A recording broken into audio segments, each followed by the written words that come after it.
फक्त भाव घेऊन स्वामींच्या दरबारात बसलेला असायचा. स्वामी महाराज चेहऱ्यावर ओळखायचे याला काय पाहिजे. माझे स्वामी कधीच म्हणत नव्हते भक्ताला मला हे पाहिजे ते पाहिजे.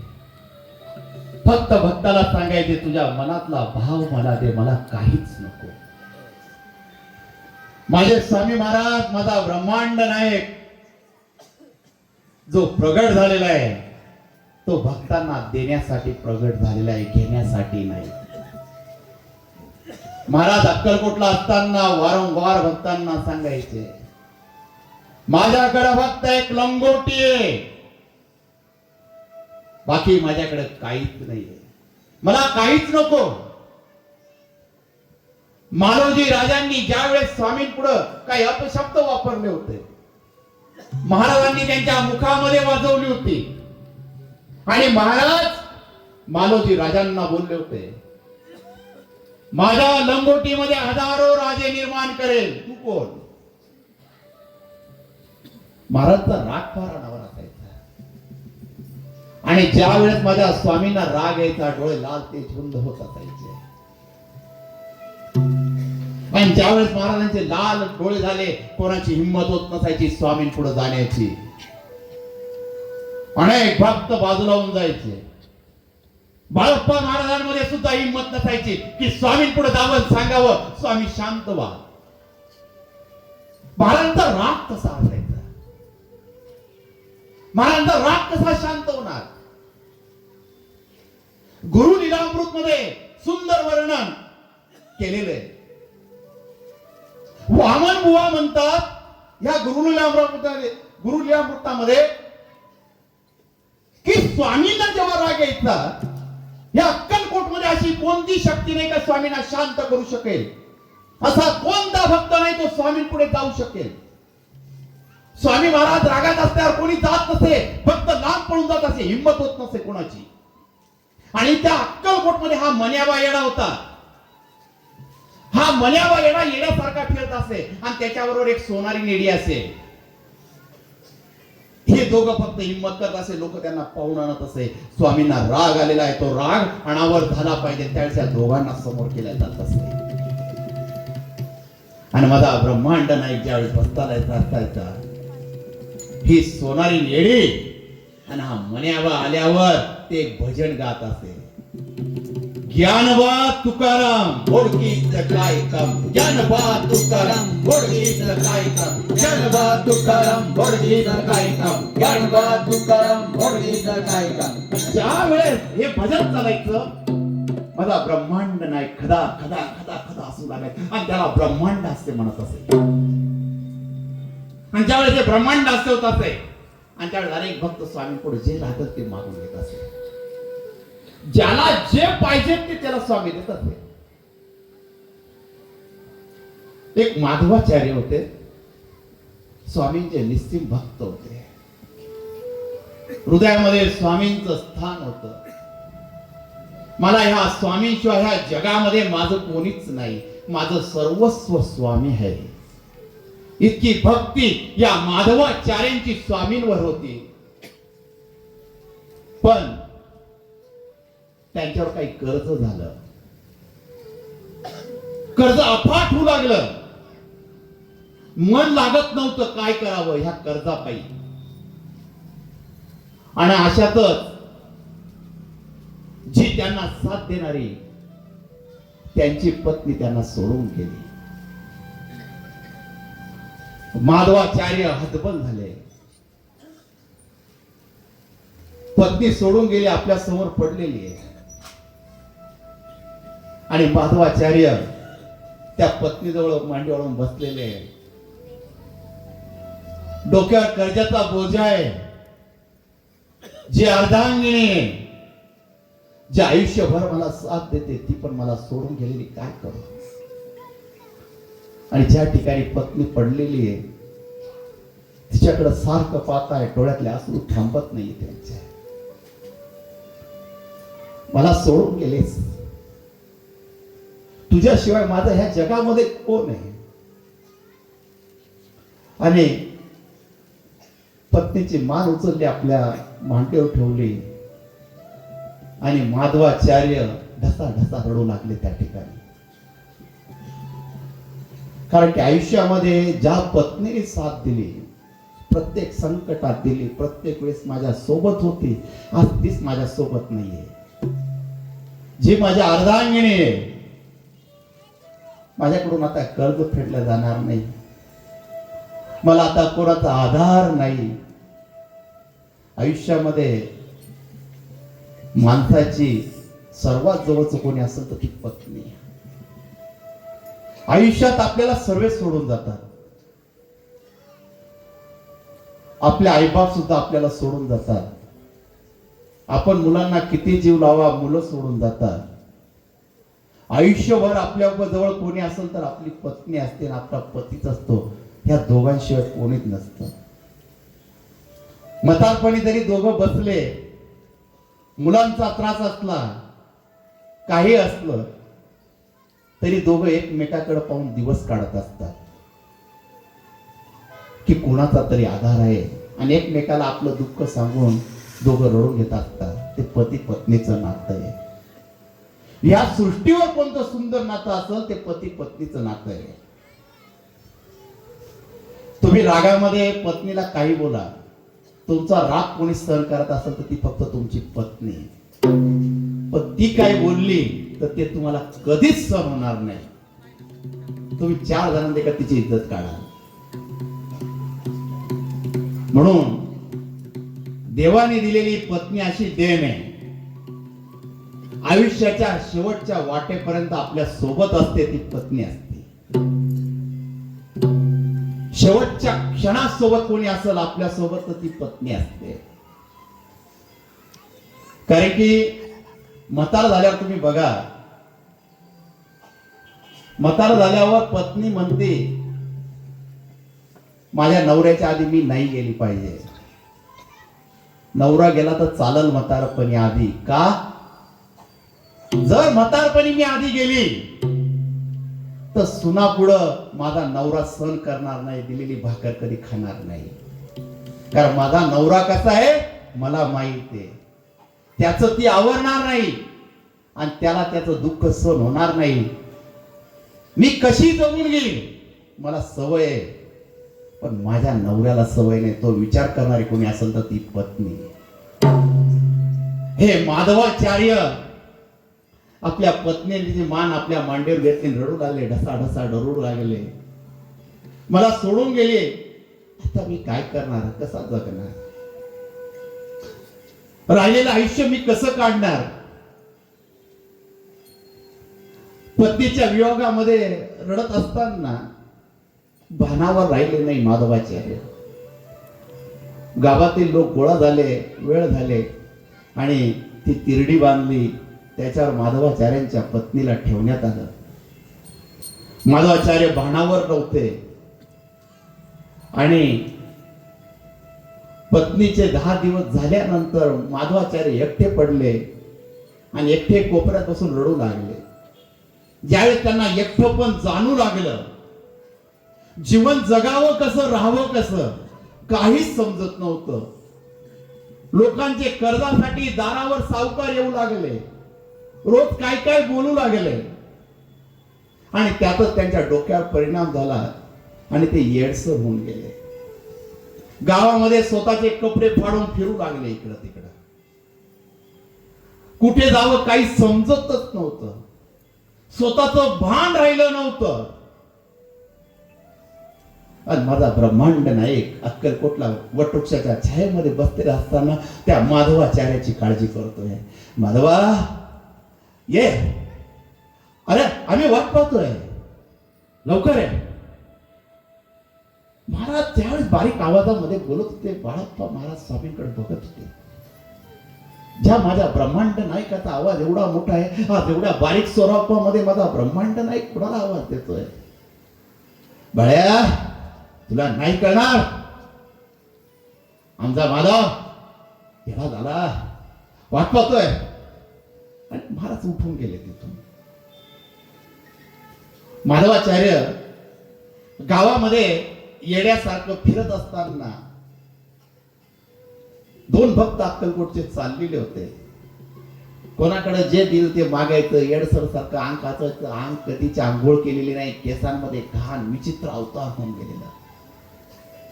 हे अक्कलकोटून 2-3 स्वामी भक्त गेलेले होते. त्यांना दत्त मंदिर दिसलं आणि त्यांनी श्री स्वामी समर्थ जय जय स्वामी समर्थ स्वामींचं नाव.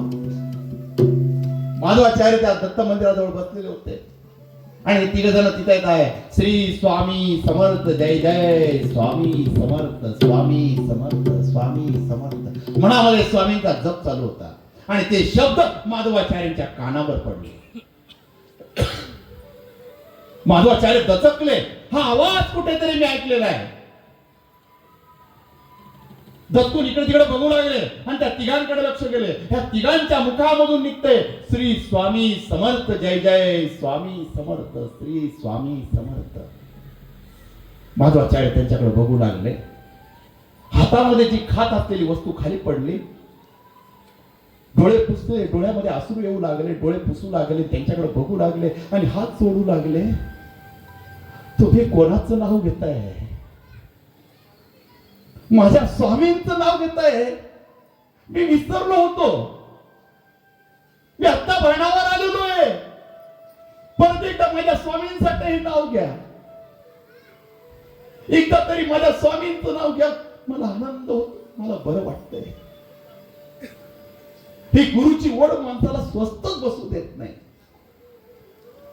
ज्या स्वामींचं, ज्या गुरुचं एकदा नाव ऐकलं ना, माणसाला शांतच बसल्या जात नाही.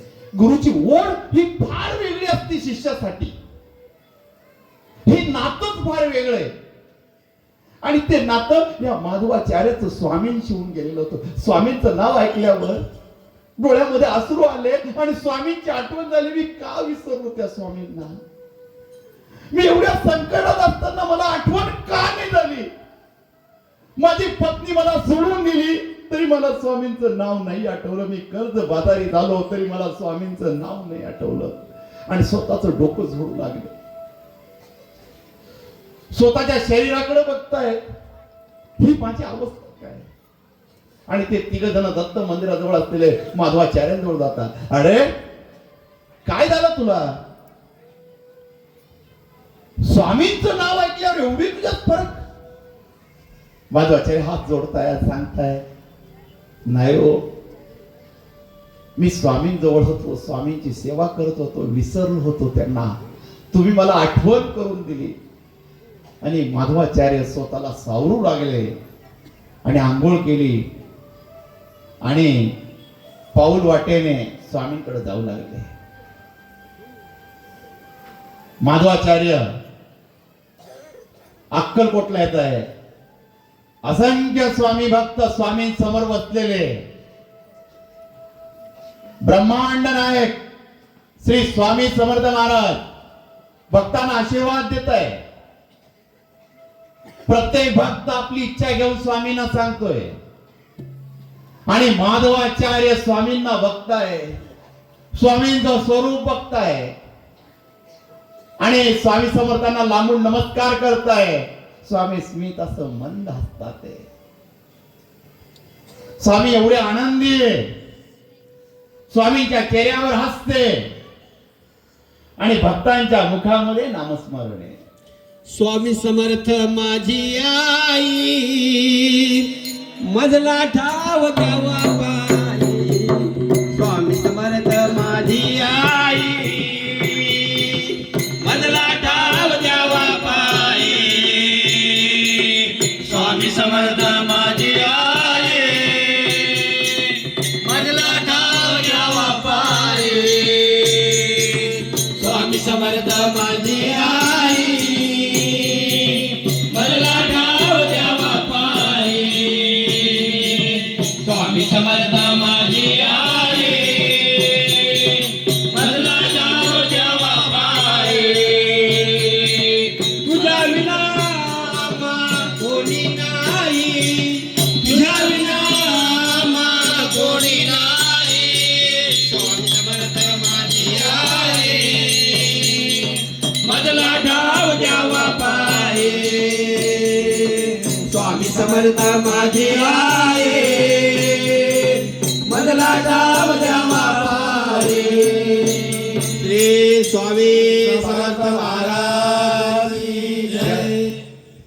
प्रत्येक जण नामस्मरण घेत होता आणि माधवाचार्य स्वामींकडे बघत होते. महाराज हसताय. माल्या आलास, अक्कलकोटला बघलास, ये घाबरलोस का? आम्ही आहोत, ये आमच्याजवळ ये. महाराज आवाज देत आहे. माधवाचार्य दचकले. एवढ्या गर्दीमध्ये मला स्वामी महाराज बोलवत आहे. माधवाचार्य हात जोडू लागले आणि स्वामींपुढे जाऊ लागले. स्वामींनी हातातले तांदूळ उचलले आणि माधवाचार्याच्या अंगावर लागले आणि एकच शब्द बोलले, शुभमंगल सावधान. माधवाचार्य दचकले. स्वामी हे काय करताय? आणि सर्व भक्त, आजूबाजूला असलेले स्वामी भक्त हसू लागले. स्वामींनी परत अक्षरा उचलल्या, शुभमंगल सावधान. माधवाचार्य 50 वर्षाचे. स्वामी अक्षरा टाकताय, मंगल अष्टक म्हणताय स्वामी महाराज. आणि माधवाचार्य समोर येत आहे. माधवा आलास? हो स्वामी, तुम्ही बोलवलं. विसर पडला होता स्वामी तुमचा, क्षमा असावी स्वामी. या चरणांची ओढ मला घेऊन आली तुमच्या दारी स्वामी महाराज. तुमच्या दारी घेऊन आली ओढ आणि स्वामींचे चरण घट्ट पकडले. पण स्वामी ही थट्टा का, ही थट्टा का करताय स्वामी महाराज? अरे आम्ही म्हणून थट्टा करतोय? तुझी थट्टा नाही करत आम्ही. तुझ्यावर प्रसन्न आहोत आम्ही. काळजी घेऊ नकोस. जा, आला ना घरी जा, अजून थांबू नको इथं. स्वामी सर्व सोडून आलो स्वामी. आता हे चरण नाही सोडायचे स्वामी. नाही नाही नाही, आमचे चरण नाही सोडायचे. मग इथं नाही राहायचं, इथून निघून जायचं. तू इथं थांबायचं नाही. चल चला. स्वामी असं का बोलतात? अशी थट्टा का करता स्वामी माझी? आम्ही कुठं थट्टा करतो? आम्ही थट्टा नाही करत. आम्ही तुला आदेश देतोय, जा तुझं काम तू पूर्ण कर. आम्ही तुला सांगतोय. आमचं दर्शन झालं. बाळ्या पुढे, याला प्रसाद दे, याला चालत्या गाडीतून. बाळप्पा महाराज माधवाचार्यांजवळ गेले, त्यांना उठवलं आणि सांगू लागले, स्वामींची लीला आहे. या लीलेमध्ये काहीतरी अर्थ आहे. माझे स्वामी ज्या अर्थी तुला उठवताय, इथून काढताय, त्यांच्या लीलांना अंत नाहीये. माधवाचार्य जड अंतकरणाने पावलं टाकू लागला आणि तिथून निघू लागला. डोळ्यांमध्ये अश्रू येऊ लागले आणि हळूच वळून स्वामींकडे बघू लागला. आणि स्वामी स्मित हसले. स्वामींनी परत तांदूळ उचलले आणि त्या माधवाचार्याच्या डोक्यावर टाकले, शुभमंगल सावधान. आणि सर्व भक्त हसू लागले त्या ठिकाणी. आता हा काही लग्नाचा व्हायला का स्वामी याची थट्टा करताय? माधवाचार्य तिथून जड अंतकरणाने अक्कलकोट सोडलं. आता घरी जायचं, अंधार पडेल म्हणून त्याचे एक नातेवाईक होते व्याही, त्यांच्या घरी आला रात्र काढण्यासाठी. रात्री जेवण झालं आणि बसलेला असताना तिथं काही त्यांचे भाऊबंद सगळे जमलेले होते आणि त्यांच्याकडे नातेवाईकांकडे उतरलेला होता. त्यांच्या लहान्या मुलीचं लग्न जमलेलं होतं, पण मोठ्या मुलीचं लग्नच जमत नव्हतं. तिचं वय जास्त होत चाललेलं होतं. म्हणून ज्या ठिकाणी तो रात्रभर थांबला, त्यांनी विनंती केली, माधवाचार्य आमच्या मोठ्या मुलीशी तुम्ही लग्न कराल का? माधवाचार्य डोळे चोळू लागले आणि विचार करू लागले, हे असं मी स्वप्न तर नाही पाहत ना. आणि डोळे मिटल्यावर त्यांना स्वामींचा चेहरा दिसला आणि स्वामी म्हणतात, हा हो म्हण, हो म्हणून दे. स्वामी डोळे मिटल्यावर स्वामींचा तो डोळ्यापुढे चेहरा दिसू लागला. डोळे उघडले. ते म्हणतात, काय करायचं माधवाचार्य? त्यांना उमजत नव्हतं. परत त्याने डोळे लावले आणि स्वामी परत त्याच्या डोळ्यापुढे म्हणतात, हा हो म्हणून दे, जा हो म्हणून दे. नाही, स्वामी ही कृती करत असताना त्याच्या डोळ्यापुढं ज्या वटवृक्षाच्या छायेमध्ये बसलेले स्वामी महाराज तीच कृती करत होते. सर्व म्हणताय स्वामी असे का करताय, हो म्हणून दे, हो म्हणून दे. माधवाचार्यांना समजून चुकलं ही स्वामींची लीला आहे. आणि त्यांनी हात जोडले, मी तुमच्या मोठ्या मुलीशी लग्न करायला तयार आहे. आणि त्या 2-4 दिवसामध्ये माधवाचार्यांचं लग्न झालं आणि त्यांना लग्नाचा हुंडा म्हणून 5,000 रुपये त्यांना दिले. माधवाचार्य विचार करू लागले, कर्ज एवढे 2-2.5 हजाराचं आणि 5,000 रुपये मिळाले. त्यांनी लग्न केल्यावर पत्नीला घेतलं, आपण अक्कलकोटला गेलो पाहिजे, आता पहिले स्वामींचं दर्शन केलं पाहिजे. आणि जो माझा ब्रह्मांड नाही त्या माधवाचार्याची वाट पाहत बसलेला होता.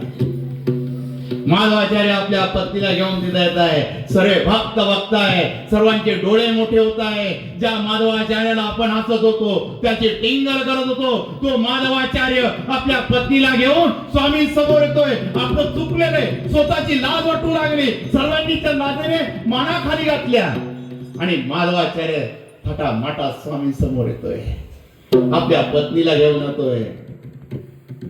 दोघ जण येत आहे, स्वामी हसताय. बोललो होतो मी, शुभमंगल सावधान, झालं का नाही तुझं मंगल, हेच आम्हाला पाहिजे होतं माधवा. आणि माधवाला आता स्वामींचे चरण सोडायचे नव्हते. तो पळत सुटला आणि स्वामींचे चरण घट्ट पकडले. ही लीला होती का स्वामी तुमची? हो माधवा, हीच आमची लीला होती. अरे ज्या वेळेस तुझ्यावर कर्ज झालं, एकदा तरी माझी आठवण काढली असती रे, आलो असतो मी तुझ्यासाठी. फक्त आवाज द्यायचा होता मला, विसरलास मला. अरे तू माझा प्रिय भक्त आहेस, आम्हाला तुझी काळजी आहेस रे. स्वामी क्षमा करावं, ह्या चरणांपासून मी कधीच दूर होणार नाही स्वामी. हे चरण मी घट्ट पकडून ठेवेल स्वामी, कधीच मी दूर होणार नाही स्वामी. जा आता सुखाने जाऊ जा ग. 5,000 रुपये मिळाले लग्नात, कर्ज फेड, मुलं बाळ झाली तेव्हा आपण भेटू. माधवाचार्य स्वामींना हात जोडताय. स्वामी थांबाव नाही, आता तू जायचं, लग्न झालं, बायको दिली आम्ही तुला, आता सुखाने जाऊ जा ग. आणि माधवाचार्यांचा सुखाने संसार सुरू झाला. ही माझ्या ब्रह्मांड नायकाची लीला आहे. तुम्ही स्वामींचं नाव घ्या, तुम्ही स्वामींचं नाव घ्या, तुमचा आवाज ते ऐकतात. तुम्ही कुठं बी राहा, ते तुमच्या सोबत आहे. तुम्ही काळजी करू नका, ते सदैव तुमच्या सोबत आहे. तुम्ही कधीतरी त्यांचं नाव घेतलं असेल, पण एक दिवस ते जाणून देतात, तू माझं नाव घेतलेलं आहे म्हणून मी तुझ्या सोबत आहे. स्वामी महाराज कुठे नाही, सध्या आपल्या अवतीभोवतीच फिरत असतात. ते सतत आपली काळजी करत असतात. महाराजांबरोबर आपण श्रीपाद वल्लभांच्या अवतारापासून बरोबर आहोत. म्हणून या स्वामी समर्थ अवतारापर्यंत स्वामी समर्थ महाराज समाधीमध्ये विलीन झाले, तरी आज आपण स्वामींची सेवा करत आहोत. म्हणजे आपण स्वामींच्या प्रत्येक अवताराचे साक्षीदार आहोत. म्हणून आज आपण स्वामींच्या दरबारात बसलो आहोत. अक्कलकोटला स्वामी सांगायचे, माझ्या दर्शनाला माझ्या इच्छेशिवाय कोणीच येऊ शकत नाही. माझी इच्छा असेल तोच अक्कलकोटला पोहोचेल, माझी इच्छा असेल तोच माझ्या दरबारात येईल. तो किती पैशावाला असू द्या, पण माझी इच्छा नसेल तो दरबारात पोहोचू शकणार नाही. माझं कोणत्या भक्तावर प्रेम आहे, तो किती नास्तिक असो, त्याच्या जवळ मी जाईन, त्याला मी सांगेन, तू माझा भक्त आहे, मी तुला घेण्यासाठी आलो आणि त्या भक्ताला मी आपलंस करून घेईल, हे स्वामी महाराज सांगतात. कारण की एक अक्कलकोट मधली बसप्पा तेलाची कहाणी तुम्ही सर्वांनी ऐकली असेल. आपण स्वामी भक्त आहोत, पण आपल्याला स्वामी चरित्राच्या 21 अध्यायाशिवाय दुसरं काहीच माहित नाहीये. कारण की आपल्याला फक्त 21 अध्याय का माहितीये, का एवढे पारायण केल्यावर एवढे फळ भेटणार आहे आणि 4 जणांना मिरवायचंय, मी एवढे पारायण करते, मी रोज 21 अध्याय वाचते, मी 11 माळी जपते, हे मिरवायला काही जणांना खूप आवडतं. आणि ज्याने सृष्टी निर्माण केली त्याचं काय मिरवायचं? आपण किती सेवा करतो आपल्या मनामध्ये ठेवायची. हे 21 अध्यायामध्येच आपण चरित्र पाहतो. पण खरं स्वामी समर्थांचं चरित्र पाहिलं तर हे गुरुलीलामृतामध्ये, हे गुरुलीलामृतामध्ये स्वामींचं वर्णन केलेलं आहे. स्वामी अक्कलकोटला असताना काय काय लीला केल्या ह्या गुरुलीलामृतामध्ये दिसतात. बसप्पा तेल्याचं पूर्ण महत्व या गुरुलीलामृतामध्ये सापडलं जातं. माझ्या वामन बुवांनी एकदम सुंदर त्याचं कथा लिखन केलेलं आहे. कारण की बसप्पा तेल्याला जेव्हा स्वामी प्रसन्न झाले त्याला सोनं नाणं सर्व देऊन टाकले. हे सर्वांनी आपण वाचलेलं आहे. पण पुढं काय झालं? या बसप्पा तेल्याच्या आयुष्यात पुढं काय झालं? हा बसप्पा तेली काही दिवसांनी सगळी संपत्ती असताना त्याच्या बायकोला त्याच्यावर विश्वास नव्हता, म्हणून तिने एका हंड्यामध्ये जे सोनं नाणं होतं जमिनीमध्ये पुरून दिलं होतं आणि ती बी मरण पावली होती. जेव्हा बसप्पा तेल्याची बायको निंबा ही मरण पावली, परत बसप्पा तेली दारिद्र्य झालेला होता. आणि जेव्हा त्याचे पोरं मोठे झाले 21-22 वर्षाचे, त्याला आठवण झाली स्वामींचे, जो स्वामी दरबारात आलेला होता. तिथून हा प्रसंग सुरू होतो. ऐका, महाराज बसलेले आणि हा बसप्पा तेली स्वामींना विनंती करतोय, स्वामी आम्हाला परत पूर्वीसारखे दिवस द्या. त्यावेळेस महाराज म्हणतात, मी कोण तुला देणारा? आम्ही तुला दिलं होतं पण तुझ्या नशिबात नव्हतं. आणि त्या गुरुलीलामृत मध्ये असं सांगितलं जातं, जी बसप्पा तेल्याची पत्नी मेली होती ती दुसऱ्या जन्मामध्ये पुण्याला एका नोकरीवाल्या माणसाशी तिचं लग्न झालेलं होतं. तिला मुलबाळ नव्हतं, म्हणून ती पण स्वामींजवळ आलेली होती. आणि ज्यावेळेस ती स्वामींना बोलू लागली, स्वामी महाराज माझी ओटी भरून द्या. आणि महाराज त्यावेळेस बोलले, माझ्याकडे कुठं ओटी भरतेस? पहिले माझ्या बसप्पा तेल्याचं घर भरून दे, तेव्हा मी तुझी ओटी भरून देईन. तिला अर्थ कळाला नव्हता. आणि त्यावेळेस स्वामी महाराजांनी तिच्या डोक्यावर हात ठेवला होता आणि मागचा जन्म आठवून दिला का तिने पुढं सोनं ठेवलेलं आहे. आणि तिला मागच्या जन्माची जेव्हा स्मृती आठवली, जी 17-18 वर्षाची मुलगी होती, तिला मातृत्व जागृत झालं होतं. आणि जेव्हा बसप्पा तेल्याची मुलं 22-23 वर्षाचे होते, त्यांना त्यांची आई तिच्यामध्ये दिसू लागली होती. आणि ती रडून त्या मुलांना जवळ केलेलं होतं. आणि ती स्वतः बसप्पा तेल्याच्या घरात गेली आणि जिथं तो मडकं ठेवलेलं होतं सोन्याचं ते काढून दिलं. आणि तेव्हा त्या मुक्त झाली आणि तिला मुलबाळ झालं. हा एक प्रसंग त्याच्यामध्ये सांगितण्यात येतो. महाराजांच्या कथेमध्ये अनेक प्रसंग सांगितले गेलेले आहे. त्याच दिवशी बसप्पा तेल्याचे सर्व चालत असताना एक म्हातारा आणि एक म्हातारे स्वामींजवळ आले. थरथरल्या हाताने स्वामींना बोलू लागले, स्वामी महाराज आयुष्य आता तुमच्या चरणी संपवावं. आता माझ्या आयुष्यात काहीच नाही स्वामी, जे होतं ते गेलं. म्हातारा रडू लागले. महाराज समजून चुकले होते यांच्या आयुष्यात काय झालेलं आहे. महाराज बोलले, एक काम करा, तुम्ही 8 दिवस इथेच मुक्काम करा. आणि ती म्हातारी आणि तो म्हातारा तिथंच राहू लागले, तिथं सेवा करू लागले. आणि म्हातारा हळूहळू आजारी पडू लागला आणि झोपून राहायचा त्या दरबारामध्ये. आणि त्याच ठिकाणी एक कलेक्टर आला आपल्या पत्नीला घेऊन. महाराजांच्या लीला त्याने ऐकल्या होत्या.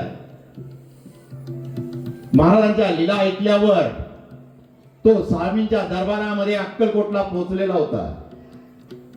महाराजांना नमस्कार केला आणि स्वामींच्या चरणांना हात लावू लागला. स्वामींनी आपले चरण बाजूला केले. हरामखोर, आमच्या पायाला हात लावायचा नाही. भाला हो, चालता हो इथून. तर त्याची पत्नी स्वामींना बोलू लागली, स्वामी महाराज काय चुकलं? शांत बसतो, एक शब्द बोलू मग. या हरामखोराला आमच्या समोर उभे करू नको. भाड्या काढेला इथून. बाळप्पा महाराज जवळ गेले, त्याला बाजूला करू लागले. त्यांनी बाळप्पा महाराजांना प्रश्न केला, माझं चुकलं काय?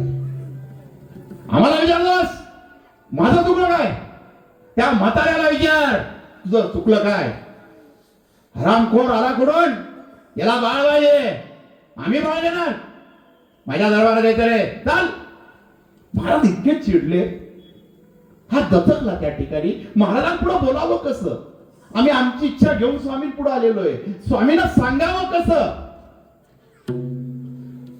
महाराज बोलले, जा त्या म्हाताऱ्याकडे जाय. त्या म्हाताऱ्याकडे तुझा प्रश्न आहे, त्याला विचार. का आम्ही तुला हकललोय जाऊन? जा, त्याशिवाय आमच्याकडे येऊ नकोस. हा तिथे गेला. ती म्हातारी तिच्या नवऱ्याचं डोकं दाबत होती. म्हातारा झोपलेला होता, त्याच्या डोक्यावर पांघरलेलं होतं आणि हळूहळू ती म्हातारी डोकं चेपत होती. आणि त्या म्हातारीच्या डोक्यावर पूर्ण पदर पडलेला होता. आई, आम्हाला स्वामींनी तुझ्याजवळ पाठवलं. मला माहित नाही तू कोण आहे. स्वामींनी तुझ्याजवळ का पाठवलं हे सुद्धा मला माहित नाही. पण स्वामी म्हणतात तिला विचार. मला तू सांग, तुझ्या जीवनाचं दुःख सांग. म्हातारी रडत होती. काय सांगू बाळा तुला? आम्हाला एक मुलगा होता. आमच्या घरात बाळ जन्माला आलं आणि माझ्या नवऱ्याला खूप आनंद झाला. इतका आनंद झाला, माझा नवरा नाचू लागला आणि बोलू लागला, जे दुःख मी सहन केले ते मी माझ्या मुलाला कधीच करू देणार नाही. आयुष्यामध्ये जी संकट माझ्या वाटेला आले ते मी माझ्या मुलाच्या वाटेला कधीच येऊ देणार नाही. मुलाचे खूप लाड करू लागले, पण माझ्या नवऱ्याने ठरवलं माझ्या मुलाचं शिक्षण हे मोठं शिक्षण झालं पाहिजे. आणि माझ्या मुलाचं शिक्षण थाटामाटात सुरू राहिलं. माझा नवरा रोज मुलाच्या शिक्षणाकडे लक्ष देऊ लागला. शिक्षण त्याचं अर्ध शिक्षण आमच्या गावामध्ये झालं आणि पुढचं शिक्षण त्याला मुंबईला करायचं होतं. म्हणून माझ्या नवऱ्याने अर्धी शेती विकली आणि त्याचं मुंबईमध्ये शिक्षण चालू केलं. आणि माझा मुलगा मुंबईला शिकू लागला. आणि ज्यावेळेस हा मुलगा शिकत होता मुंबईला, हा बाप त्याला महिन्यातून 2 महिन्यातून भेटायला जायचा. मुलाचं हळूहळू शिक्षण पुढे चालू लागलं. मग आई सांगू लागले, जावं माझ्या बाळाला भेटून या, त्याला हे आवडतं, त्याला प्रत्येक पदार्थ देऊन यायचे. हा बाप मुलाला घेऊन जायचा.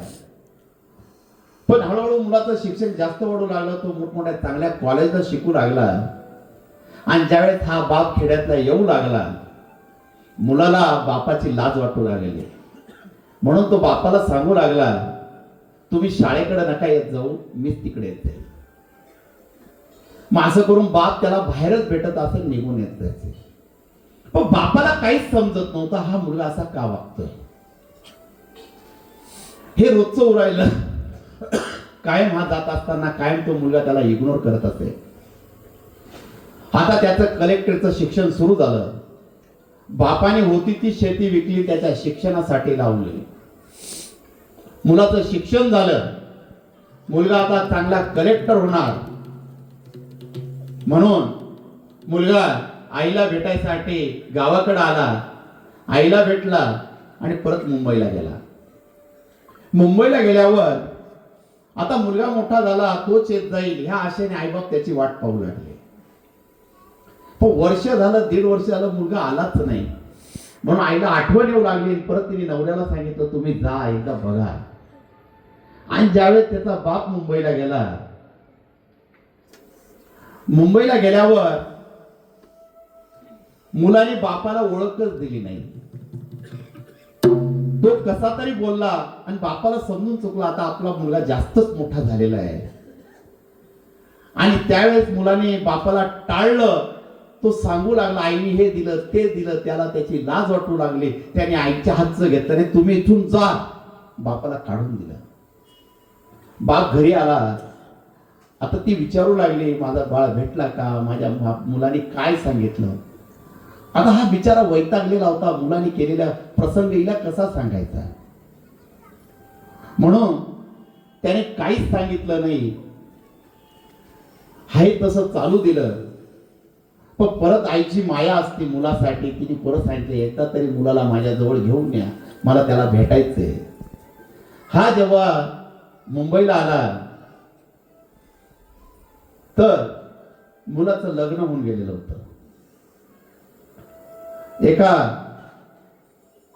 कलेक्टरने त्याला त्याचा जावाई करून घेतलेलं होतं. जेव्हा बाप सगळीकडे शोध करत होता, माझा मुलगा कुठे, मुलगा कुठे, मग त्याच्या मित्रांकडून समजलं की त्याचं लग्न झालेलं आहे आणि अशा अशा कलेक्टरचा तो जावई आहे. मग बाप शोध करत करत त्या घरापर्यंत पोहोचला. आणि घरापर्यंत पोहोचल्यावर आता मुलाला सापडवायचं कसं. तर त्यांच्या घरामध्ये एक नौकर पाहिजे होता. म्हणून या बापाने तिथं नौकराचं काम करू लागला. तिथं मुलाचा शोध घेऊ लागला. तर त्याला समजलं ही सूनबाई आहे. आणि त्याचा मुलगाला त्यांनी पाहिलं आणि मुलाला कळून चुकलं, आपल्या घरामध्ये जो नौकर म्हणून आलेला आहे तो आपलाच बाप आहे. तर त्याने तिथं बापाला ओळखच नाही दिली. एका नौकराप्रमाणे त्याच्याकडे बघितलं. बाप त्याच्याकडं रडून रडून सांगतोय, अरे मला ओळख, मी तुझा बाप आहे. तुम्ही कोण आहे मी नाही ओळखत. मी ह्या कलेक्टरचा जावाई आहे, मी मोठा अधिकारी आहे. त्याने बापाला ओळखच नाही दिली. आणि त्यावेळेस त्याचा सासरा आला आणि हे काय चालू आहे, त्यावेळेस त्याला धक्के मारून बाहेर काढून दिलं.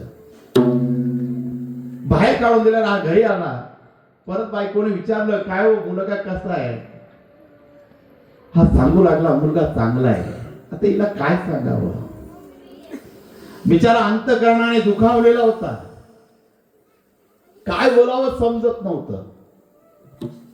बायको सांगत होती, आनंदाचा प्रश्न सांगत होता. पण पत्नी अशी असती की आपला नवरा काय करतोय त्याच्या चेहऱ्यावर ती लगेच ओळखून घेते.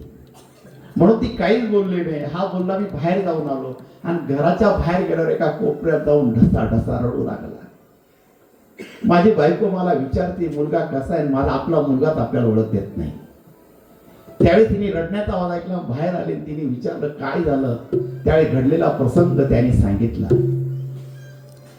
आणि त्या म्हातारी सांगू लागली, आज 10 वर्ष झाले आमचा मुलगा आमच्याकडे बघत नाही. आम्ही त्याच्या आठवणीमध्ये सर्व विकून टाकलं. आज आमच्याकडे काही नाही. म्हणून आम्ही स्वामीच्या दरबारात आलो. आणि म्हातारी तिथं रडू लागले. आता हा मुलगा समजून चुकला. ही जी गोष्ट होती आपल्यावरच होती. म्हणून तो त्याच्या आईला बोलू लागला, आता तुमचा मुलगा कुठे. म्हातारी सांगू लागली, मला नाही माहित, यांना विचार. त्यावेळेस त्याने तो म्हातारा खाली पडलेला होता. त्याच्या तोंडावरची चादर हलवली आणि त्याने पाहिलं, हा तर माझा बापच इथं पडलेला आहे. कोणत्या शब्दाने त्याला उठवून कोणत्या शब्दाने सांगू, तेव्हा त्याला स्वामींचा अर्थ समजून चुकला. तो हलवतो, म्हणतो, बाबा उठा. म्हातारीला आपल्या मुलाची चाहूल निर्माण झाली आणि तिने डोक्याचा पदर बाजूला केला आणि त्याच्याकडे पाहू लागले आणि बोलू लागले, बाळा आलाच का रे? ते आईचं मुलाचं प्रेम. तो बोलू लागला आणि आईच्या गळ्यामध्ये रडू लागला, आई माझं चुकलं ग, माझं चुकलं, मला क्षमा कर आई, मी खरंच चुकलो, मला क्षमा कर. ती आई म्हणते, माझ्याकडून काय क्षमा मागतोस? तुझा बाप आहे त्याच्याकडे क्षमा माग. ज्यावेळेस बापाच्या तोंडावरची चादर काढली आणि बापाजवळ क्षमा मागू लागला, तो बापच त्याला सोडून निघून गेलेला होता. त्या क्षणी तो हलवतोय, बाबा उठा ना, मी चुकलो ना स्वामी, माझ्याकडून चुकी झाली ना, मला क्षमा करा ना, मी तुम्हाला खूप त्रास दिला ना, मला क्षमा करा ना, मला क्षमा करा ना. बाप हालत नाहीये. ज्या वेळेस माफी मागायची त्यावेळेस नाही मागितली. आज बाप सोडून गेलेला आहे ना, माफी मागतोय. म्हातारीला काही समजलं नाही. म्हातारी आपल्या थरथरल्या हाताने नवऱ्याला सांगते, अहो उठा, आपलं बाळ आलेलं आहे, माफी मागते. ही आई असते.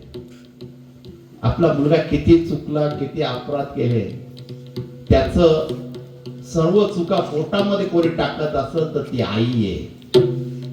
आणि ती नवऱ्याला सांगते, अहो उठा. आणि त्यावेळेस मुलगा सांगतो, आई बाबा सोडून गेले आपल्याला. काय? अरे बापाला खाऊन गेला, आमचं सर्व खाऊन गेला, आता ते बी नाही तर मी काय करू? म्हातारी तिथं जोर जोरात रडू लागले. हात जोर जोरात बापाचे पाय आलो, तो उठा ना बाबा, उठा ना बाबा. तो बाप सोडून गेलेला उठणार कस काय? आणि त्या ठिकाणी सून विचारते, हे काय मला का नाही सांगितलं? आणि ती बी रडू लागली त्या ठिकाणी. आता याला एवढा पश्चाताप झालेला आहे, ज्या बापाने एवढं केलं, मला मोठं केलं, मी त्या बापाला काय दिलं? काहीच दिलं नाही. आईचा शेवटचा आधार सुद्धा मी घेऊन टाकला. बाप सोडून गेलेला आहे. आई रडते. स्वतःचे सर्व दिवस आठवू लागले. बापाने काय जीव लावला, बापाने आपल्यासाठी काय केलं, प्रत्येक गोष्ट त्याला आठवू लागले. जीवनामध्ये बाप हा फार मोलाची गोष्ट आहे. ज्याच्या घरात बाप आहे ना, त्याचं घर श्रीमंत आहे. त्याच्या घराला श्रीमंती आहे. ज्याच्या घरात बाप नाही त्याला आधार सुद्धा नाही, त्याला सांगणार कोणी सुद्धा नाही. आजकालच्या मुलांना बाप काही सांगायला गेलं तर त्यांना बाप सांगतो तेव्हा मुलांना त्याचं बापाचं लेक्चर वाटत असतं. बाप काही बी सांगो, त्या मुलगा सांगतो, तुम्ही काय आम्हाला शिकवता, आम्हाला सर्व माहिती आहे, तुमची कायमचीच कटकट आहे. अरे ती कटकट आहे म्हणून तू आहे. हा बाप आयुष्यभर झटत असतो, मुलांसाठी झटत असतो. मी जे दिवस काढले, मी जे दिवस पाहिले ते माझ्या मुलांनी बघू नये म्हणून तो मुलगा, तो बाप मुलांसाठी झटत असतो. जसं एखाद्या भांड्याला आकार देण्यासाठी तो मजूर म्हणजे जो कारागीर असतो हातोडीने टोले देत असतो आणि त्या हंड्याला आकार देत असतो, सुंदर असा आकार देत असतो. पण ते टोले सण करत असतो तो हंडा, म्हणून नंतर सुंदर दिसत असतो. तसे बाप आपल्याला टोले देत असतो. काय जीवनामध्ये येणाऱ्या संकटांचे टोले मी तुला आत्ताच देत आहे. येणारं संकट तुला कधीच मोठं वाटणार नाही. हे बापच शिकू शकतो. आयुष्यामध्ये जीवनामध्ये तुमचा खरा जीवनाचा सल्लागार कोणी असेल तर तो तुमचा बाप आहे, बाकी कोणीच नाहीये. तुमच्या जीवनामध्ये तुमचं कोणी चांगलं पाहत असेल तर तो तुमचा बाप आहे, बाकी कोणीच नाहीये. तुम्ही जेव्हा जीवनामध्ये नोकरीला लागलात, काही पैसा कमवला, घर बांधलं, कौतुकांना चार जणांना सांगणारा कोणी येतो तो बाप आहे. माझ्या मुलाने बंगला बांधला, तो नाशिकला आहे, तो अशा अशा कंपनीत आहे, तो माझा मुलगा आहे, त्याने भरपूर कमवलं. हे कौतुक त्या बापाला असतं. म्हणून बापाची कटकट समजू नका. ती कटकट आहे म्हणून आपण आहोत. ज्यांना बाप नाही त्यांच्या घरात जाऊन पहा त्यांची अवस्था काय, त्यांच्या घरात आधार नाही. म्हणून बाप येत सर्व आहे. तुमच्या घरात बाप आहे, कोणाची वाकडी नजर तुमच्या घरावर जाणार नाही. तुमच्या घरात बाप नाही, गल्लीतले 4 जण तुमच्याकडे वाईट नजरेने तुमच्या घरावर चक्रा मारतील. कारण तुमच्या घराचा आधार कोणी आहे तर तो तुमचा बाप आहे. म्हणून बापाला साधं समजू नका. जीवनामध्ये सर्वात मोठा आधार कोणता असेल तर तो तुमचा बाप आहे. आणि याने स्वतःच्या बापाला आता सोडून दिलेलं आहे. त्याचा बाप त्याला सोडून गेलेला आहे. म्हातारी रडते आणि सांगते मुलाला, जाऊ दे, गेले तू आला ना, बस मला आता काहीच नको, तुला बघायचं आता मी बी सोडून जाते. म्हातारी त्याच्याकडे पाहून त्याच्या तोंडावरून हात फिरवते मुलाच्या. पण मुलाला जो पश्चाताप झाला की आपलं चुकलेलं आहे, आपण आई बापाशी खूप वाईट वागलेलो आहे आणि खूप पश्चाताप झाला आणि तो तिथून पळत सुटला. स्वामींचे चरण पकडले, स्वामी मला क्षमा करा, मला माझा बाप द्या, स्वामी माझा बाप द्या, मला बापाशिवाय काहीच नकोय स्वामी, खूप चुकलो स्वामी, मी खूप चुकलो, मला क्षमा करा स्वामी, मला क्षमा करा. आणि बापाच्या आठवणींमध्ये हा रडू लागला तिथं. स्वामी चुकलो ना, मला बाप मला द्याला, मी खूप चुकलो स्वामी, मी खूप चुकलो. स्वामी शांत बसलेले, याच्या डोळ्यातलं पाणी थांबत नाहीये. बापाने केलेले उपकार, बापाने केलेलं प्रेम सर्व डोळ्यापुढे फिरतंय, सर्व डोळ्यापुढे फिरतंय. पण हातातून वेळ निघून गेलेली आहे, काय करू शकत नाही. म्हणून आयुष्यामध्ये कधी बी एक गोष्ट लक्षात ठेवा, गेलेली वेळ आणि गेलेली व्यक्ती आयुष्यात कधीच परत येत नाही. आपल्याला भगवंताने जन्म दिलेला आहे, सर्वांशी प्रेमाने राहा.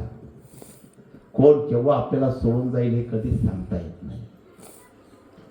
आपण कठपुतलीसारखे काम करण्यासाठी या पृथ्वीवर जन्म घेतला. आपला खरा डायरेक्टर कोणी आहे तर आपला ब्रह्मांड नायक आहे. त्याच्या नामस्मरणात गुंतून राहा. आयुष्यामध्ये पैसा सर्वस्व नाही. जर पैसा सर्वस्व राहिला असता तर मुकेश अंबानी गणपतीच्या मंदिरात गेला नसता. सर्वच पैशावर अवलंबून नसतं. जर आपण म्हणतो शिक्षणामध्ये यश प्राप्त केलं, सर्व प्राप्त केलं, तर ऍपलचा जो मुख्य कोणी म्हणतात CEO नीम करोली बाबाच्या दरबारात गेला नसता. ज्यांनी ज्यांनी यश प्रदान केलं ते भगवंताला शरण गेलेले. किती पैसा कमवला, किती यश प्राप्त केले, शेवट देवाच्या चरणावरच आपल्याला मस्तक ठेवायचे, लक्षात ठेवा.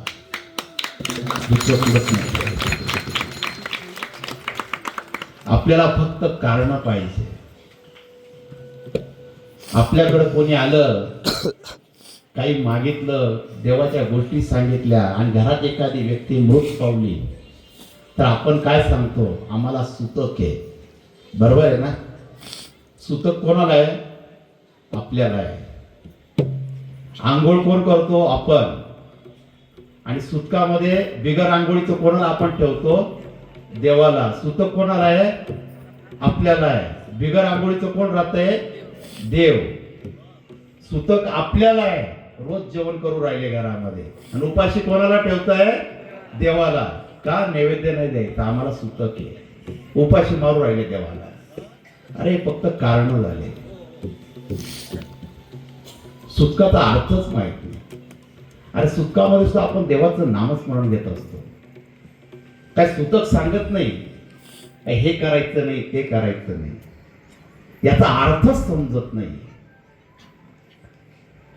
कारण की देव प्राप्ती हीच आपल्याला समजलेली नाहीये. फक्त आपल्याला एवढंच माहिती आहे, देवाच्या मंदिरात जायचं, घंटा वाजवायचा, एक नारळ ठेवायचं, देवा माझी अशी अशी इच्छा आहे, नारळ फोडतो तुला. मी एवढे नारळ फोडले तरी माझं काम झालं नाही. अरे ज्याने सृष्टी निर्माण केली, ज्याने नारळ निर्माण केला, तुझ्या नारळावर पडलेला आहे का? त्याला काही गरज नाही. त्याला तुमच्या मनातली श्रद्धा हवी. हे देवाला ब्लॅकमेल करणं बंद करा. मी तुला हे देईल, मी तुला ते देईल, काही गरज नाही. ज्याने सृष्टी निर्माण केली त्याला देणारे आपण कोण आहे? ज्याने हे ब्रह्मांड निर्माण केलेले आहे. माझे स्वामी महाराज जो मणी हातामध्ये फिरवता तो ब्रह्मांड आहे. तो ब्रह्मांड आहे. ते म्हणतात ब्रह्मांड माझ्या हातात आहे, तू कोण मला देणार? हे सर्व त्यांनी निर्माण केलेलं. हा अहंकार कसला? म्हणून देवापुढे अहंकार नाही चालला पाहिजे. आपण मंदिरं बांधतो, नावाला मंदिर बांधू नका. तिथं पहिले स्वतः शरण जा त्या मंदिरामध्ये, तर मंदिर बांधा. नाही तर मंदिर बांधायची गरज नाही. ज्याला उठलं सुटलं मला स्वप्नात हे मंदिर आलं, हा देव आला, मला हे मंदिर बांधायचं, मला ते मंदिर, अरे तिची सेवा होती का हे बघा, तर मंदिर बांधा. नाही तर मंदिर बांधायची गरज नाही. ज्यावेळेस हा रडत होता स्वामींजवळ, आणि रडत असताना स्वामी महाराज एकदम शांत बसलेले. हा स्वामींना विनंती करतोय, स्वामी मी चुकलो, मी क्षमा मागतो, स्वामी माझा बाप मला परत द्या. स्वामी महाराज शांत बसलेले. ज्यावेळेस तो रडत जास्त असताना बाळप्पा महाराज त्याच्या जवळ आले आणि त्याला बाजूला करू लागले. त्यावेळेस स्वामी महाराज फार चिडले. हरामखोर, अरे या म्हाताऱ्याने तुझं काय केलं होतं, त्याचाही जीव घेतलास? स्वामी नाही हो, मी नाही जीव घेतला स्वामी, मी खरंच चुकलो स्वामी, मला पश्चाताप होतोय स्वामी, मला पश्चाताप होतोय, माझा बाप मला परत द्या. म्हातारी काठी टेकत टेकत तिथं आली. स्वामी माझ्या बाळाला रागवू नका हो, घरी देव माझं लेकरू. त्यावेळेस स्वामी म्हणतात, पाय आरामखोर, ती म्हातारी तुझी बाजू घेते, असा वागलास आणि माझ्या दरबारात गेलो, बाळ पाहिजे तुला, आणि तुझा मुलगा वागला तर कुठं राहिले? हा पूर्ण पश्चातापाने तिथं झिजलेला होता, त्याला पश्चाताप झालेला होता. त्या स्वतः स्वामी महाराज उठले आणि त्या म्हाताऱ्याजवळ गेले. म्हाताऱ्याजवळ गेलेला असताना स्वामी महाराज त्याच्या कपाळाला हात लावताय आणि म्हणता, उडे काय नाटक करतोस, पोळे पाहिजे तुला, हात वा पोळे आला, झोपा काढतोय का? महाराज एवढे शब्द बोलले, हात डोळे उघडतो स्वामीकडे बघतोय. आणि ज्यावेळेस त्यांनी डोळे उघडले, हा स्वामींकडे बघतोय त्याचा मुलगा. स्वामी काय लिहिलंय तुमची? आणि त्यावेळेस त्याचे डोळे भरून आले आणि स्वामींच्या चरणांना घट्ट पकडलं. स्वामी माझा बाप मला परत दिला. आणि त्या पडलेल्या बापाला आपल्या मिठीमध्ये घेतलं आणि रडू लागला, बाबा मला क्षमा करा, क्षमा करा. आणि तो बाप बोलू लागला, आलात, मला माहित होतं तू येशील, तुझ्या आईला तरी भेटायला येशील. ते बापाचं प्रेम, तो राग विसरून जाणारा कोणी असेल तर तो बाप आहे. बाबा मी चुकलो, आता तू मला सोडणार नाही, बाबा मी सोडणार नाही. आणि तो क्षमा मागू लागला तिथं. आणि क्षमा मागितल्यावर स्वामींनी त्यालाही क्षमा केलं. आणि त्याच्या पत्नी स्वामींजवळ बोलू लागली, स्वामी आता लेकीला काय देणार स्वामी?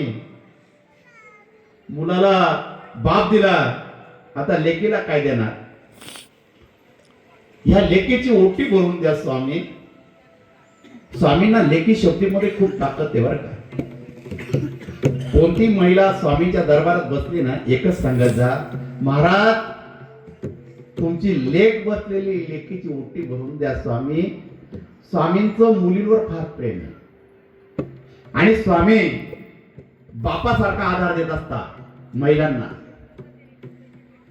आणि ज्यावेळेस ही रडू लागले तर स्वामींनी तिच्या डोक्यावर हात ठेवला, काळजी करू नकोस, लवकर आमच्या नातवाला घेऊन ये, आम्ही वाट बघू. आणि त्यावेळेस ती हसली स्वामींकडे. या कुटुंबावर स्वामींनी कृपा केली. का? हे आपल्या जन्मामध्ये स्वामींचे सेवक होते, नुसते सर्वच्या अवतारामध्ये स्वामींचे भक्त होते, म्हणून स्वामींना काळजी होती, म्हणून स्वामींनी त्याच्यावरही कृपा केली, त्याच्या बापावरही कृपा केली आणि त्या लेकीवरही कृपा केली. हा ब्रह्मांड नायक आहे, तो केलेले उपकार फेडत असतो, तो कधीच कमी पडू देत नाही. मुखामध्ये दिवसामध्ये एकदा जरी नाव त्याचं तुमच्या मुखामध्ये आलं तरी तो तुमची इच्छा पूर्ण करत, तो ब्रह्मांड नायक आहे. ही स्वामी महाराजांची शक्ती आहे. आज आपण जोडी घेऊन फिरतोय. स्वामी महाराजांच्या या पंथामध्ये जोडी का फिरवावी? दत्त संप्रदायामध्ये जोडीला का महत्व आहे? साक्षात श्रीपाद वल्लभ जोडी घेऊन फिरायचे, नृसिंह सरस्वती जोडी घेऊन फिरायचे, महाराज भिक्षा मागायचे. महाराज सांगतात की ज्यावेळेस गणपतराव जोशी बोलतात, महाराज मला मठ स्थापन करायचंय, तुला मठ स्थापन करायचं मग तू कर, जा जोडी घे आणि फिर यावर आणि त्याच्यात मठ स्थापन कर. म्हणून दत्त संप्रदायामध्ये जोडीला फार महत्व दिलेलं आहे. कारण की स्वामी महाराज म्हणतात, ज्यांनी झोळीमध्ये टाकलं त्याला आयुष्यभर कधीच काही कमी पडणार नाही. या भिक्षेमध्ये खूप मोठं सत्व आहे. आपल्या दारामध्ये एखादा भिक्षुकाला झोळी घेऊन म्हणू लागला, ओम भगवती भिक्षान दे, एवढे शब्द जर ज्यांनी वापरले, समजून घ्यायचं एक अवधूत आपल्या दारी आलेला आहे. त्याच्या झोळीमध्ये टाका, मग तुम्ही तुमच्या घरचं कल्याण बघा. एवढी शक्ती झोळीमध्ये. अनेक जन्माचं पाप कोणतं दूर करत असेल, त्या झोळीमध्ये दिलेलं नाणं किंवा धान्य तुमचं दूर करत असतं. आता गुरुचरित्राच्या अध्यायामध्ये 3-4 अध्यायामध्ये हेच सांगितलेलं आहे की दत्त प्रभूंनी घेवड्याचा वेल तोडला. रोज त्या ब्राह्मणाकडे भिक्षा मागत होते आणि त्याच्या खाली सोने मोऱ्याचा हंडा सापडला. त्याची कायमची दरिद्री दूर केली. एकाकडे भिक्षा मागायला गेले, त्याची म्हैस वांज होती. दत्त महाराजांनी हात ठेवला त्याच्या डोक्यावर आणि ती वांज म्हैस दूध देऊ लागली. हे गुरुचरित्राचा अध्याय सांगतो. एकाकडे गेले, त्याच्या शेतीचं उत्पन्न 4 पट करून दिलं दत्त महाराजांनी. ज्यांच्याकडे भिक्षा मागितली त्यांचं कल्याण करून दिलं. आणि माझ्या स्वामी महाराजांकडे काय झालं?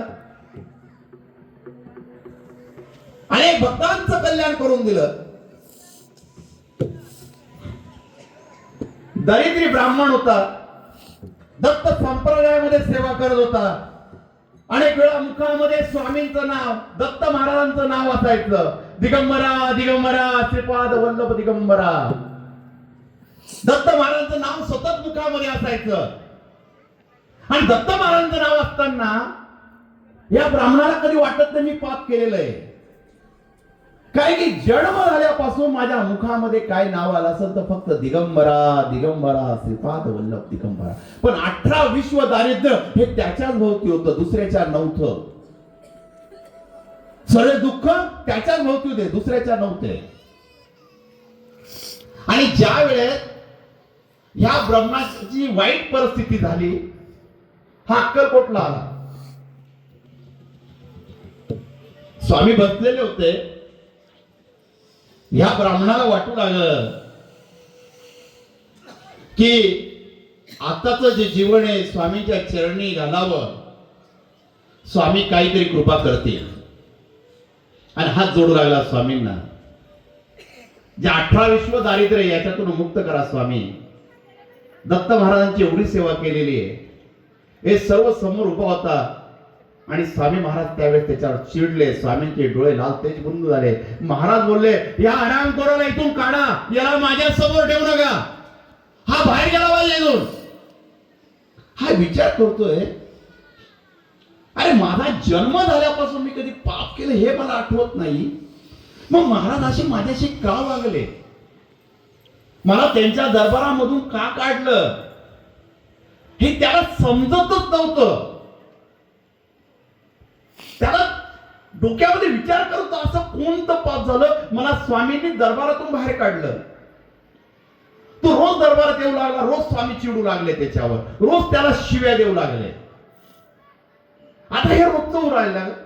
मग त्याच्याने बाकीचे स्वामी भक्त आले, महाराज तुम्ही येत नका जाऊ इथं, तुमच्या वेळेस स्वामी चिडतात. मग ते रागारागात निघून जातात, मग आमचे आशीर्वाद होऊन जातात, तुम्ही येत नका जाऊ, तुम्हाला हात जोडून विनंती आहे. हा ब्राह्मण रडू लागला, एवढं काय पाप झालं माझ्याकडून का स्वामी महाराज मला जवळ घेते नाहीये. आणि हा हिम्मत करून स्वामी समोर गेला आणि त्यावेळेस स्वामी महाराज एवढंच बोलले, या आरामखोरला माझ्या समोर नका, याला रात्रभर गोठ्यामध्ये झोपवा, याला अजिबात माझ्या समोर आणायचं नाही. मग हा ब्राह्मण विचार करू लागला, महाराज म्हणता गोठ्यामध्ये झोपायचं. त्या बाळप्पा महाराज बोलू लागले, महाराजांची लीला आहे, तुम्ही गोठ्यामध्ये झोपा. हा ब्राह्मण रात्रभर त्या गोठ्यामध्ये झोपला आणि रात्रभर त्याला इतके डास चावले, पूर्ण रक्त ब्रंबाळून गेला. हा आणि स्वप्नामध्ये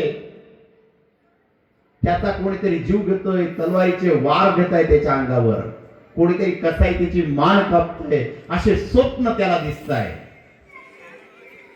रात्रभर जो त्रास सहन करत होता तो अनेक जन्माचं पापातून मुक्त होत होता. सकाळ झाली आणि डोळे उघडले आणि स्वप्नाचा दृष्टांत ऐकून अंग थरथर कापू लागलं आणि अंगाला जे रात्रभर डाग चावले त्याचं पूर्ण रक्त त्याच्या अंगाला लागलेलं होतं. आणि पूर्ण रक्त लागलेलं असताना तो पाहू लागला आणि रडू लागला जोरजोरात, ही माझी अशी अवस्था का झाली. आणि सकाळी बाळप्पा महाराज तिथं आले आणि बाळप्पा महाराजांनी सांगितलं ही स्वामींची लीला आहे. त्यावेळेस त्याला स्नान घातलं आणि तो चोरून स्वामींना बघायला गेला. महाराज खास बागेत बसले होते, राजाच्या दरबारात एक खास बाग म्हणून आहे अक्कलकोटला मालोजी राजांचा. त्या बागेमध्ये स्वामी महाराज बसलेले होते. महाराज शांत बसलेले होते, स्वामींचं भजन गात होते आणि हा झाडाच्या मागून चोरून चोरून स्वामींना बघत होता. आणि तिथं कोणीच नव्हतं, फक्त स्वामी आणि होता. त्यावेळेस स्वामी बोलले, हा ये आलात का. हा इकडे तिकडे पाहतोय, स्वामी कोणाला बोलवताय. हा आम्ही रोज बोलवतोय, ये आमच्याकडे. हा घाबरला, महाराज कोणाच तरी बोलत असतील, त्यांच्याशी बोलत असतील म्हणून हा परत इकडे तिकडे पाहू लागला. महाराज म्हणतात, अरे लपलात काय, झाडाच्या मागून इकडे समोर आलात का. त्यावेळेस त्याला समजलं स्वामी मलाच बोलत आहे आणि तो आनंद त्याला झाला, स्वामी प्रेमाने बोलत आहे. तो पटकन स्वामीच्या चरणांजवळ गेला आणि रडू लागला, स्वामी मग इतकं प्रेमाने बोलता मग असा त्रास काय देतात. त्यावेळेस स्वामी सांगू लागले, अरे मागच्या जन्मात कसाही होतास, अनेकांचे मन तू दुखवले, खूप जणांना त्रास दिला, तू चांगला नव्हता, पापी होतास. पण गुरुवारच्या दिवशी एक भिक्षुक तुझ्या दारी भिक्षा मागायला आला. तुम्ही रागाच्या भरात नाणं उचललं आणि त्याच्या झोळीमध्ये फेकलं. त्याने तुला आशीर्वाद दिला आणि त्या आशीर्वादाच्या बलावर ह्या जन्मामध्ये तू ब्राह्मणाच्या घरी जन्म घेतला आणि आम्हाला भेटायला आला. त्याला पूर्ण जन्म आठवू लागला तिथं. म्हणून आम्ही तुला 18 विश्व दारिद्र्य दिलं, तुला त्या त्रासातून आम्हाला मुक्त करायचं होतं म्हणून आम्ही तुला त्रास दिला आणि रात्रभर गोठ्यामध्ये झोपवलं. जे तुझ्या कर्मामध्ये अजून होतं ते आम्ही एका रात्री तुझ्या कर्मामध्ये राहिलेले मागचे सर्व दोष हे दूर केले. आणि हात जोडू लागला. स्वामी सांगू लागले, अरे जो कोणी आमच्या भक्ताला भिक्षा देतो आम्ही त्याचं कल्याण करत असतो, त्याचं घर आम्ही भरून देत असतो, आम्ही त्याला भरभराटी देत असतो. अरे तू तर एक दान दिलं म्हणून तुला आम्ही ब्राह्मणाच्या घरी जन्म दिला आणि फक्त तुला 18 विश्व दारिद्र्य दिलं. आता त्याच्यातून सुद्धा आम्ही तुला मुक्त करत आहोत. ही भिक्षाची शक्ती. आणि आपल्या मठामध्ये जी भिक्षा मागितली जाते या भिक्षामध्ये अन्नदान केलं जातं. येत्या 28 तारखेला मठामध्ये पार्थिव शिवलिंगांचा कार्यक्रम आहे.